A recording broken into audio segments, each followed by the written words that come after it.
সুপ্রিয় দর্শক আসসালামু আলাইকুম। 15 গ্রেডে পূর্ণাঙ্গ তালিকা ও 1 মার্চ থেকে আংশিক বেতন স্কেল বাস্তবায়ন সহ 3 ধাপে কার্যকর নবম পে স্কেল। প্রধানমন্ত্রী এই বিষয়ে যা বললেন। অবশেষে কার্যকর ঘোষণা হলো নবম জাতীয় বেতন স্কেল। আগামী 1 মার্চ থেকে আংশিক বেতন স্কেল বাস্তবায়ন হবে।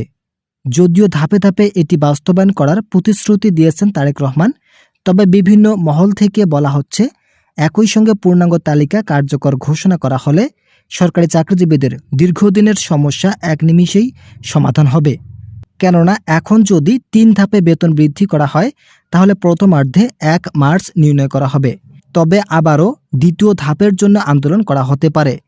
এই বিষয়টি নিয়ে এখন পর্যন্ত সংখ্যায় রয়েছে কর্মচারীরা।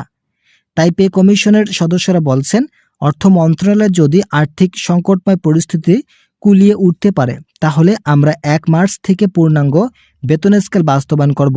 এটা সরাসরি প্রধানমন্ত্রী ও অর্থ মন্ত্রণালয়ের নির্দেশক্রমে বাস্তবায়ন করা সম্ভব হবে।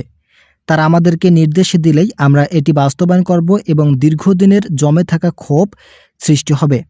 পে কমিশনের সদস্য বলেন, বাংলাদেশে যত ধরনের সমস্যা রয়েছে তাদের মধ্যে অন্যতম হচ্ছে কর্মচারীদের আর্থিক সমস্যা। কেননা অর্থনৈতিকভাবে স্বাবলম্বী হওয়া না পর্যন্ত দেশের অর্থনৈতিক গতি ফিরিয়ে আনা সম্ভব নয়। তাই সকল কিছু সমাধান করার অন্যতম দীর্ঘদিনের জটিলতা সমস্যাগুলো সমাধান করা হচ্ছে। পে কমিশনের একজন ঊর্ধ্বতন কর্মকর্তার সঙ্গে প্রধানমন্ত্রী তারেক রহমান বৈঠক করে এই সিদ্ধান্তগুলো নিশ্চিত করেছেন। আপনারা অবশ্যই চ্যানেলটি সাবস্ক্রাইব করে ভিডিওটি কন্টিনিউ করুন। নাম অপ্রকাশিত রাখা শর্তে গতকাল সন্ধ্যায় সাংবাদিকদেরকে অর্থ মন্ত্রণালয়ের একজন সচিব বলেন, একটি দেশের অর্থনৈতিক সমস্যা সমাধান করতে পারে অর্থ মন্ত্রণালয় কর্তৃপক্ষ। কেননা অর্থ মন্ত্রণালয় যদি বাজেট সংশোধনের মাধ্যমে আর্থিক চাহিদাগুলো মেটাতে সক্ষম হয় তাহলে দেশের অর্থনৈতিক অবস্থা স্বাভাবিকভাবেই ঊর্ধ্বগতি হবে। সেক্ষেত্রে 22 লক্ষ সরকারি চাকরিজীবীদের মাঝে এমপিওভুক্ত শিক্ষক, রাজস্ব খাতভুক্ত 15 লক্ষ কর্মকর্তা কর্মচারী সহ বিভিন্ন স্বায়ত্তশাসিত প্রতিষ্ঠান এবং আধা সরকারি সামরিক প্রতিষ্ঠানে একযোগেই এই সিদ্ধান্তগুলো কার্যকর ঘোষণা এসেছে। কেননা যদি সবার ক্ষেত্রে কিছুটা কম এবং বৈষম্য তৈরি করা হতো তাহলে আবারও নতুন গেজেট নিয়ে ব্যাপক সমালোচনা শুরু হতো। তাই মূল বেসিক সর্বনিম্ন 20,000 টাকা পর্যন্ত রাখার নতুন সুপারিশ নিয়ে অনুপাত আকারে তা কার্যকরে রূপরেখা তৈরি করেছেন সংশ্লিষ্ট কর্তৃপক্ষ। কর্মচারী ফোরামের সদস্যরা বলেন, বাংলাদেশের সরকারি চাকরিজীবীরা অর্থনৈতিকভাবে ক্ষতিগ্রস্ত। তারা দীর্ঘদিন থেকে নতুন কোনো বেতন স্কেল পাচ্ছে না।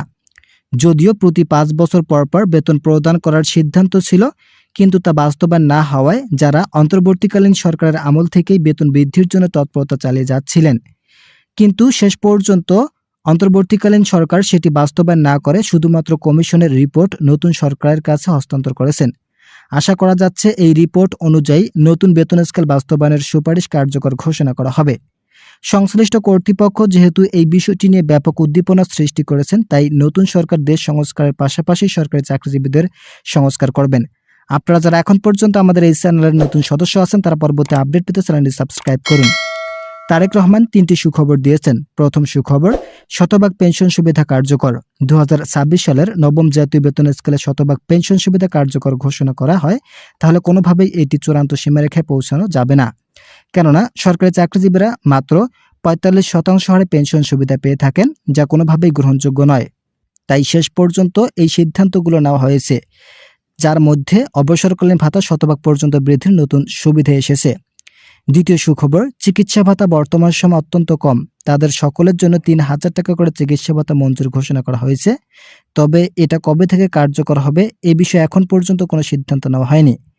আংশিক বেতন স্কেল নাকি পূর্ণাঙ্গ বেতন স্কেলে এটি পুরোপুরি কার্যকর ঘোষণা আসবে এই বিষয়ে নতুন কোনো সিদ্ধান্ত জানা যায়নি সংশ্লিষ্ট কর্তৃপক্ষ থেকে। তৃতীয় সুখবর, এমপিওভুক্ত শিক্ষকদের জাতীয়করণ করার লক্ষ্যে শিক্ষা মন্ত্রণালয় থেকে নতুন সুখবর দিয়েছেন। তাদেরকে সরকারি নিয়মে সকল ধরনের সুযোগ সুবিধা দেওয়া হবে এবং তারা এখন থেকে শতভাগ পেনশন সুবিধা ও নবম জাতীয় বেতন স্কেলের আওতায় বেতন বৃদ্ধি সহ সকল ধরনের সুযোগ সুবিধা ভোগ করবেন। ইতিমধ্যে এই বিষয়ে নতুন একটি প্রতিবেদন প্রকাশিত হয়েছিল। আজকের এই ভিডিওটিতে আমি এই প্রতিবেদনের সকল বিষয়ে বিস্তারিত আলোচনা করলাম। আশা করি ভিডিওটি থেকে অনেক উপকার পেয়েছেন। যদি উপকার পেয়ে থাকেন তাহলে অবশ্যই চ্যানেলটি সাবস্ক্রাইব করে আমাদের সঙ্গেই থাকুন।